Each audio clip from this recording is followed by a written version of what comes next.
Well, ladies and gentlemen, as you can imagine, Israel, of course, is not just attacking Gaza. They are still attacking Lebanon. And yesterday, there was an announcement that Lebanon is now dealing with the banking situation because Israel decided to strike banks in Lebanon.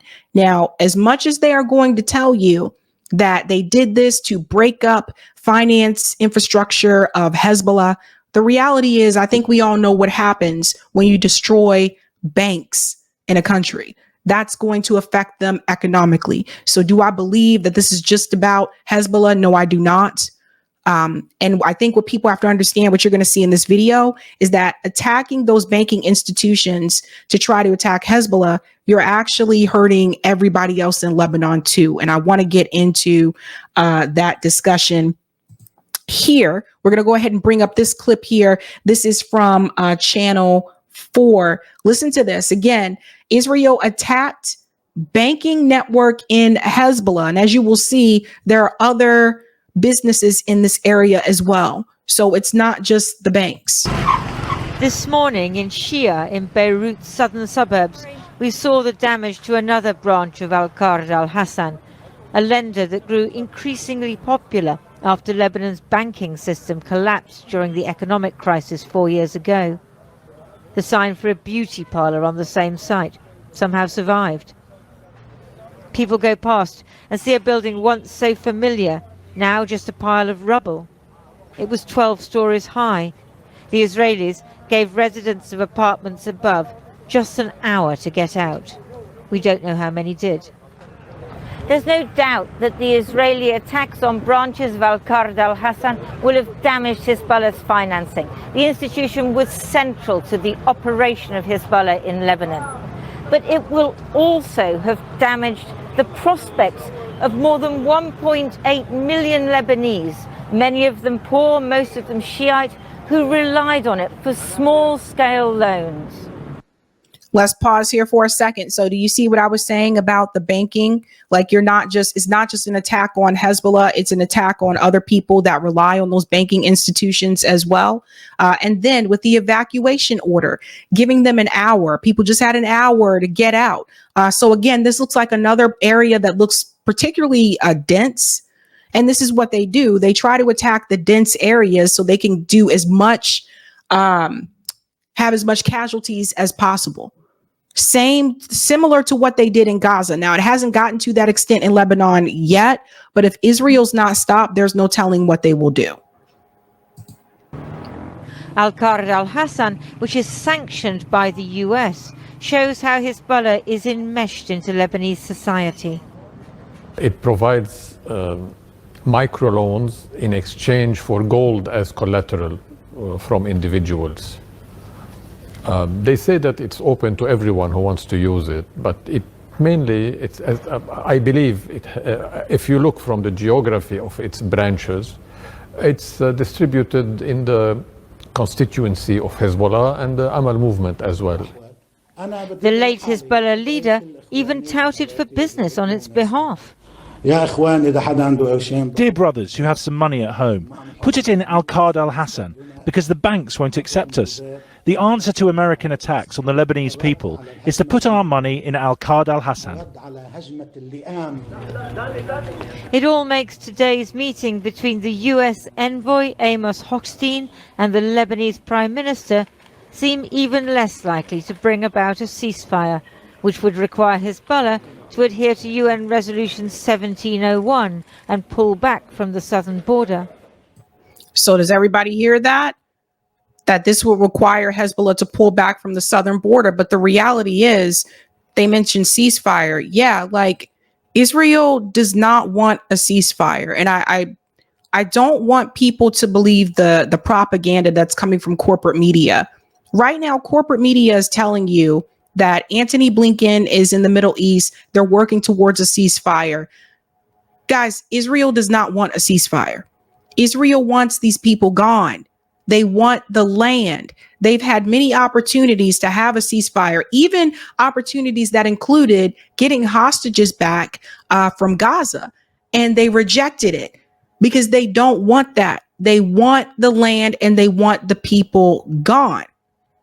So knowing what I just told you, and knowing that the US government continues to give them the weapons so that they can continue this genocide and continue killing the people there, why would anyone believe that these candidates, that Kamala Harris in particular, because she's a part of the current administration, why would anyone believe that these people are working tirelessly for a ceasefire? They're not. Because if you want a real ceasefire, you stop giving Israel the weapons. It's that simple. A government minister from Hezbollah was equivocal, to say the least. We affirm that we are going to implement the 1701, but after the ceasefire. So 1701, Hezbollah will move back north of the Litani River after a ceasefire. It will be a discussion. It will be a discussion after the ceasefire. And these kind of discussions are done by the Speaker of the Lebanese Parliament and the Prime Minister. So it's not a guarantee, it's a discussion. The Israelis are not going to agree a ceasefire and it's no guarantee. At the end, we have to secure a ceasefire. And that does not seem to be the case. So you see, that stalls everything, trying to get the ceasefire. That is holding everything else up. And Israel knows that.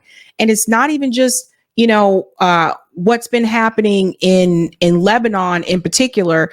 Another thing that we need to keep in mind is that just recently it was announced that Israel cut off communication in northern Gaza again. Now, we've seen them do this before. And the reality is, we know what happens when they do that. When they cut off the communication, that means they're about to go in for an all-out slaughter. This shouldn't even be legal. Shouldn't be allowed.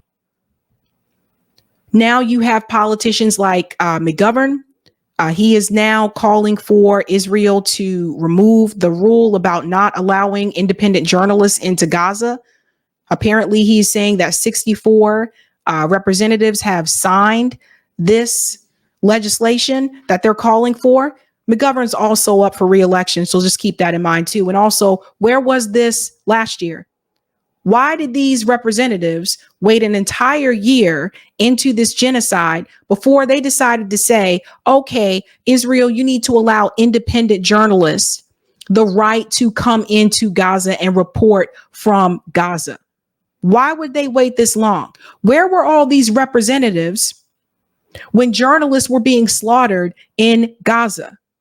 And now we see Israel trying to do the same thing in Lebanon. And what has happened is that you have a monster that is unleashed. Israel is a monster. And nobody, it's just interesting. None of these other Western countries are willing to stand up to Israel in the way that they should and they need to. And so, yeah, the UK may say, oh, we don't want to send any more weapons. We're going to withhold some of them.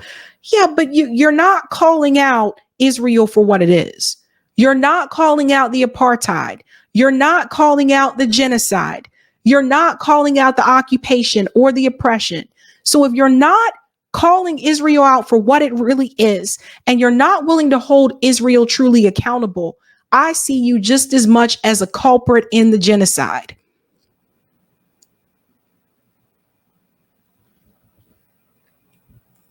So attacking the banking system in Lebanon so that they can, quote unquote, attack Hezbollah's finances, they are also hurting other Lebanese people as well. Everyone has to understand that. Hezbollah, these are people that are elected. Rania Khalek explained this very well when she came onto the show. These are people that are elected.